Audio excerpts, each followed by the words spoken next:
It's none of my business, I know, but I couldn't help but notice. Looks like psychosis.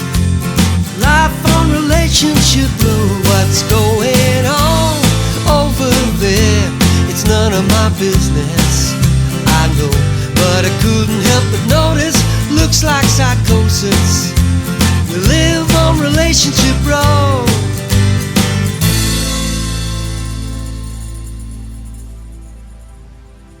Kasia, in flat 18, opposite Molly, has had several online conversations with her well-being mind coach, and she now feels a lot less anxious about the pandemic, as she knew she would.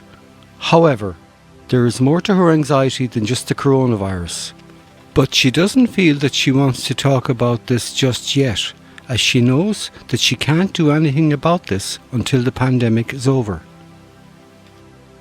Kasia is deeply in love with her husband Pavel, but she has hoped that by now they would have moved home to Poland and started a family.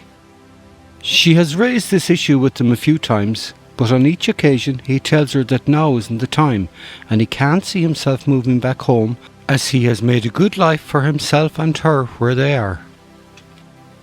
Kasia feels as though she is fighting off some kind of depression. She is a real family girl and they mean everything to her. Pavel has always known this, so she can't understand why he doesn't see how unhappy she is.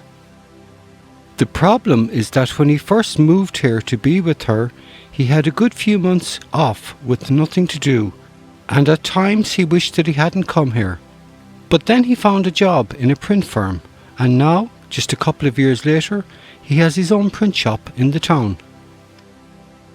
Kasia can see that Pavel is working hard and has made a real success of his business, which is growing all the time.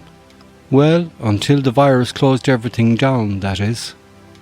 However, as far as Kasia can see, Pavel isn't putting the same amount of effort into their relationship. She tries once again to improve things for herself. "Come on, Pavel," she says enthusiastically. "Help me make the dinner for us today. Let's do it together." Pavel looks at her briefly before returning to his laptop. "You know I don't cook, so I don't know why you keep asking me," he snaps. "If you don't want to cook, that's fine. I'll order a takeaway." "Okay, I'm sorry," says Kasia, feeling deflated again. "I just thought it would make a change and a bit of fun." "Well, help me change the bedding instead. Then after that, if you go over the flat with the hoover, I'll do the washing up. Or the other way around if you want." Pavel doesn't even bother to answer. Instead he goes into their bedroom and puts on his jogging pants. "I'm off for a run," he says. And with that he disappears, leaving her to do all the chores. Kasia begins to cry again. This is what always seems to happen when she asks him for any help around the flat. She has tried everything from a full-blown row to cajoling to saying nothing, but still Pavel refuses to do anything in their tiny rented home. Kasia dare not admit to herself that she is deeply unhappy, although deep down she knows that she is. Pavel's behaviour was a bit like this before they got married a couple of years ago, but she was sure that it wasn't really him. It was just a phase he was going through. After all, she had told herself before the wedding, I've known him since we were teenagers, so surely I know him as well as anyone can know someone. This current selfishness is just because he's been putting so much energy into his new business. He has always been so caring and thoughtful, so I'm sure it will come good again. Since that happy day though, Kasia has had many idealistic thoughts. Maybe if I get pregnant, Pavel will have to take more notice of me. Surely he would help out around the house a bit more if that happened. It's not as if I don't have a full-time job as well. If I get pregnant, then we will have to move to somewhere bigger, and we could afford to get something bigger back in Poland. He could start his business again in Poland and run it just as easily as he does here. Then I could be near my family and friends. Thankfully, Kasia has the sense to know that getting pregnant right now is the last thing she should be thinking of. as that will probably make things even harder rather than create change for the better. The happy ever after only ever happens in storybooks, she thinks. But this is particularly hard for Kasia at the moment, as two of her best friends are expecting babies. She can't see any way out of this situation and has lots of conflicting thoughts. Kasia tells herself, probably for the 1000th time, if I leave Paval and go home, then all these years together and our marriage will have been for nothing. I will be leaving the love of my life, which will make me desperately unhappy. Alternatively, if I stay with him, I may not get my own needs met. Everything will feel as though it's for him and about him, but I get to stay married. Either way, I will be desperately unhappy. I can't see any way around this. Paval will have to change, but I don't know how to make that happen. Kasia feels as though she is trapped, with no choice left open to her. As far as she can see right now, it's a lose-lose situation. She knows that she needs professional help to sort this out, but she feels strangely guilty about this. Perhaps I really am the one who is being selfish, just as Paval says, she thinks to herself. When we come out of this pandemic situation, I will get some professional help, she tells herself. It's impossible to talk to anyone, with both of us stuck in the flat together most of the time. She stops crying and heads to the bedroom to change the bedding. Then clean the flat, do the washing up, empty the bin and prepare an evening meal. In number 2, Mary is celebrating with Marissa. Mary has finally heard that her son Ricky is well, and his wife Samantha has come through the worst of the COVID-19 and should be allowed home at the end of the week if all goes well. Mary is so grateful for the good news and is relieved to know that all is going well and is going to be okay, and she is making plans to visit Ricky and Samantha as soon as it is safe to do so, though she honestly thinks that it will be another year away. In the meantime, they are able to talk via Skype, and that has been wonderful, as at least she has been able to see him as well as hear him. Will you go to Australia on your own? Asks Marissa quietly. She doesn't want to burst Mary's happy bubble, but she is wondering where she stands in this future plan. Well, to be honest, I haven't even thought about it, says Mary, but I would really love it if you could come with me.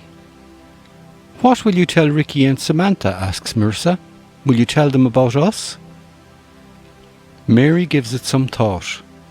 She knows that she will have to tell people at some point, but this is something that she has been putting off, and the coronavirus epidemic has helped her to avoid this. She has such mixed feelings about the whole scenario. She has no doubts at all about Marissa and how happy she is with her, but she is terrified to tell anyone. She was brought up to think that gay relationships were shameful and sinful, and having been married and had 2 children, what will everyone think? She is sure that everyone will treat her differently once they know, and that people she has known for years will no longer want to be friends with her. She fears that everyone will talk about her. The very thought of it all makes her feel sick. And how will she tell her boys? They will no doubt tell their father, though why she should worry about what he thinks, she really doesn't know. Can we discuss this tomorrow, Marissa? She asks. I know we really need to have this discussion, but not tonight. I will tell Ricky and John, and I will tell my friends, but let's not go there tonight, please. Marissa, who loves Mary a great deal, agrees to leave it until tomorrow, but she won't let her get away with this forever. She needs some certainty in her life so that she can plan for her own future too, which she hopes is going to be with Mary. They finish their supper and settle in to watch a movie before going to bed. Tomorrow will take care of itself, they both think. No need to spoil tonight. If you have something you would like to share or a concern you would like addressed, please send it in and we will try and incorporate it into the future storylines. Tune in again for the next episode of Relationship Road.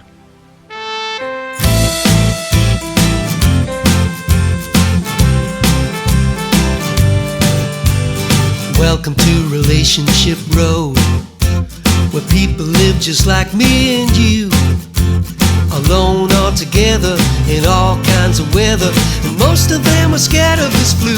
What's going on over there? It's none of my business, I know, but I couldn't help but notice it looks like psychosis. The pressure's starting to show. What kind of neighbor am I? Am I doing my bit for the road? My parents are elderly, my children disorderly, the whole world is suddenly slow. What's going on over there? It's none of my business, I know, but I couldn't help but notice it looks like psychosis. The pressure's starting to show. And if you need me, let me know, and I will be the first to show.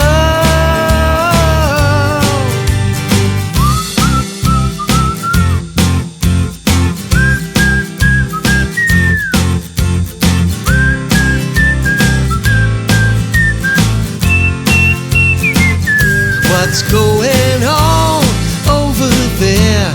It's none of my business, I know, but I couldn't help but notice it looks like psychosis. The pressure's starting to show. The future, well, nobody knows, but we'll do our best till then, I suppose. I've got my friends and my family, no place that I'd rather be. I'm learning to go with the flow. What's going on over there? It's none of my business, I know, but I couldn't help but notice it looks like psychosis. The pressure's starting to show. And if you need me, let me know, and I will be the first to show. What's going on over there? It's none of my business, I know, but I couldn't help but notice it looks like psychosis.